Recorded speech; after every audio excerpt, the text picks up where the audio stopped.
Okay, so the aluminum rims, what I was talking about, as far as them getting sharp from being overloaded or whatever stress they're getting out of round, and this is what I'm talking about right here on this crease right here. This thing used to come, when these rims are new, it's a smooth transition that rolls around. And if you can see that, I've already took the sander and kind of sanded them down where they ain't so sharp. And I took this off of one of my trucks, but this is going on a project that won't be on the highway, so I just rounded the edges of them off. But this sharp edge is what I'm talking about, that'll actually, it'll cut in the sidewall of that tire. And I had one that had cut, it had cut at least over a 1/4 inch in the tire. And if I had kept driving it for another month or two, you know, the truck probably would have got totaled. Somebody could have got killed. It would have been in the woods because it was on the front. If they're on the back, it don't really make a big difference. If they blow out, they just blow out. You may tear a fender or something off, but you ain't gonna hardly wreck. But if it's on the front and it blows out, it's a different story. So I would, if I bought a truck that had been, you know, big tires on the front of it, and I didn't know anything about it, I would definitely recommend you take them off, dismount them, and check that rim to make sure it ain't sharp like that, because it could be save your life. So we're gonna just put a tire on this one here. If it was on the road somewhere, I would use that rim on a trailer. I wouldn't have a problem with putting it on a trailer. Line that valve stem up. Then line it up with the box. Just like so. Same thing.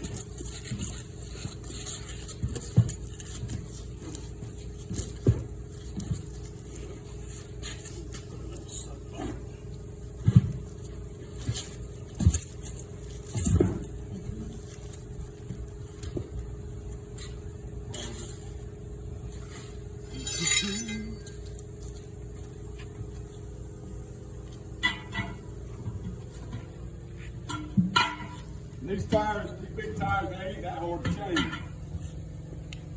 Not as hard as you think they are. They go on a whole lot easier. You can change one of these a whole lot easier than you can a car tire. We'll walk over here and clinch this one up.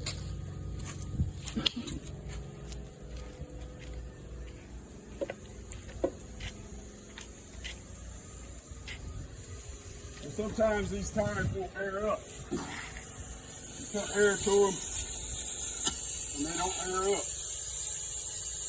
Now, if you got a cheater, you can fill it up with air, you can stick it in there and you can blow it up. But if you ain't got a cheater, and I ain't telling y'all to use this, but this is what I use.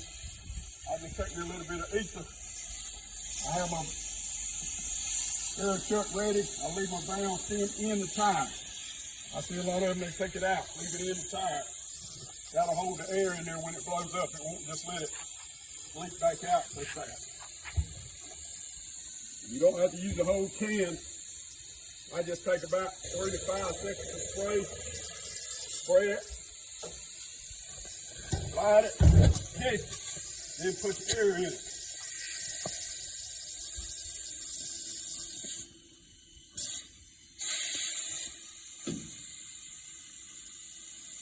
If you put too much ether in there, you could cause some seriously body damage, but it don't take a whole lot.